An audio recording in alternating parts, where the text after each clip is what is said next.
काला जादू। अगर किसी ने कुछ किया है तो क्या है उस जादू का तोड़। सद्गुरु हमें बता रहे हैं कि किन तरीकों से काला जादू किया जा सकता है। साथ ही वे हमें काला जादू से बचने के उपाय भी बता रहे हैं। आपको यह समझना होगा कि ऊर्जा सिर्फ ऊर्जा होती है, वह न तो दैवी होती है न शैतानी। आप उससे कुछ भी बना सकते हैं, देवता या शैतान। यह बिजली की तरह होती है। क्या बिजली दैवी या शैतानी, अच्छी या बुरी होती है? जब वह आपके घर को रोशन करती है तो वह दिव्य होती है। अगर वह एक इलेक्ट्रिक चेयर बन जाती है तो वह शैतानी होती है। यह बस इस बात पर निर्भर करता है कि उस पल उसे कौन संचालित कर रहा है। असल में 5000 साल पहले अर्जुन ने भी कृष्ण से यही सवाल पूछा था। आपका यह कहना है कि हर चीज एक ही ऊर्जा से बनी है और हर एक चीज दैवी है। अगर वही देवत्व दुर्योधन में भी है तो वह ऐसे काम क्यों कर रहा है? कृष्ण हंसे, क्योंकि इतना उपदेश देने के बाद भी अर्जुन इस साधारण, बुनियादी और बचकाने सवाल पर अटका था।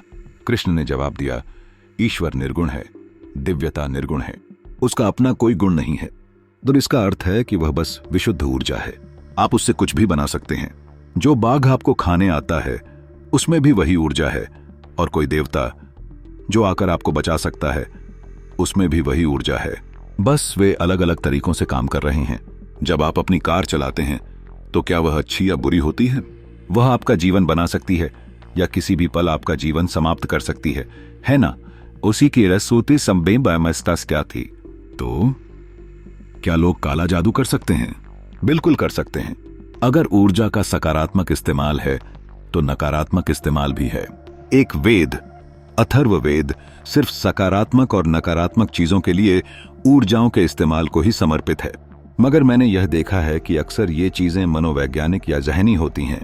यह थोड़ी बहुत मात्रा में हो सकती है, मगर बाकी यह होता है कि आपका अपना दिमाग आपको पागल बना रहा होता है।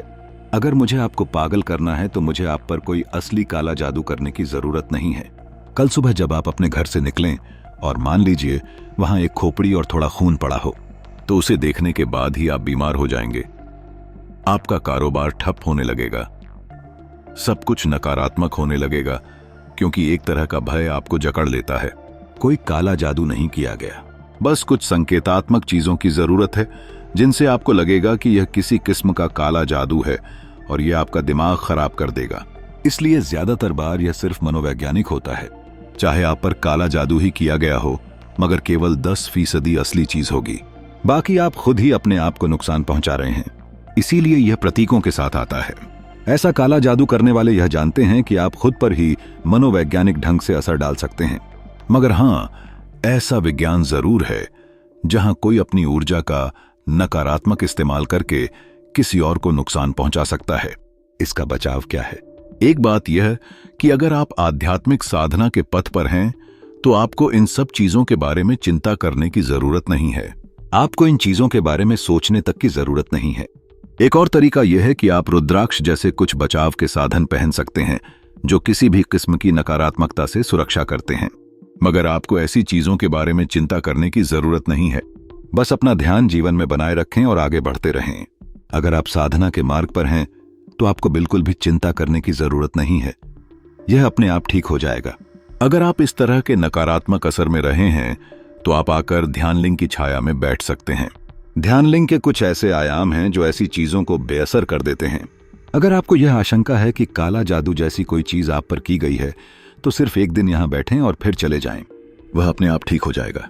लेकिन बेहतर यह है कि आप उन चीजों पर ध्यान न दें, क्योंकि किसी और से ज्यादा आपका दिमाग आप पर काला जादू करता है। ध्यानलिंग के प्रवेश द्वार के सामने वंश्री और पतंजलि मंदिर हैं। वे ध्यानलिंग से 15 डिग्री कोण पर बने हैं।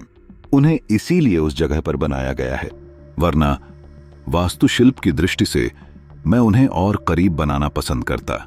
आमतौर पर जो लोग भूत प्रेत से ग्रस्त होते हैं या तंत्र विद्या के असर में होते हैं, ऐसी समस्याओं वाले लोगों को या तो आगे की ओर 15 डिग्री कोण या पीछे की ओर 15 डिग्री कोण पर बैठने के लिए कहा जाता है।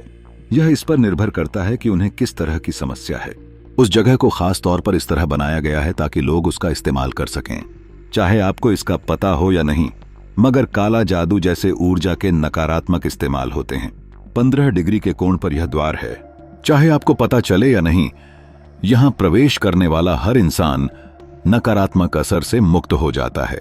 यही वजह है कि ध्यानलिंग में आने वाले लोग पाते हैं कि उनकी जिंदगी अचानक बदल गई है।